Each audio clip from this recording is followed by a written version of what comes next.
Friends, வெளியே இடி மின்னலோட சம மழை பெஞ்சிட்டு இருக்கு. இதுவே நான் 2025 கோகுல்நாத்தா இல்லாம 2015 கோகுல்நாத்தா இருந்ததுன்னா இந்த மாதிரி தீபாவளிக்கு 2 to 3 days முன்னாடி இப்படி மழை பெஞ்சா ஐயோ பட்டாசுலாம் எப்படி வெடிக்கிறதுன்னு ஃபீல் பண்ணுவேன்.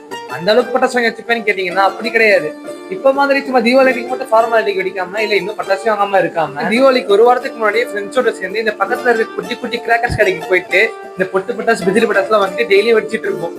சோ அப்ப இந்த மாதிரி மழையெல்லாம் பெஞ்சிச்சுன்னா அப்ப வெடிக்க முடியாதுல்ல. இதுலயும் ஃபன் என்னன்னா இந்த மாதிரி மழையெல்லாம் தீபாவளி அன்னைக்கு பெய்யக்கூடாதுன்னு சொல்லிட்டு நானும் என் ஃப்ரெண்ட்ஸ் எல்லாம் சேர்ந்து பூஜை பண்ணுவோம். அதெல்லாம் இப்ப யோசிச்சா கொஞ்சம் கிரிஞ்சா தான் இருக்கும். ஆனா அதெல்லாம் அப்ப சும்மா பெருசா ஃபீல் ஆச்சு.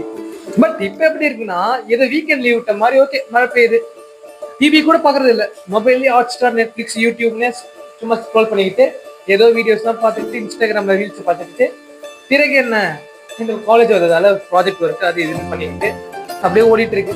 எனக்கு ஒருவேளை நான் 20 years ஆனதுனால எனக்கு எக்ஸைட் பண்ணா போயிட்டு இந்த மாதிரி ஃபீல் ஆகுதா இல்ல எல்லாருக்கும் இப்படிதான் தோணுதான்னு எனக்கு தெரியல. உங்களுக்கு இப்படி ஃபீல் ஆச்சுன்னா கமெண்ட் பண்ணுங்க.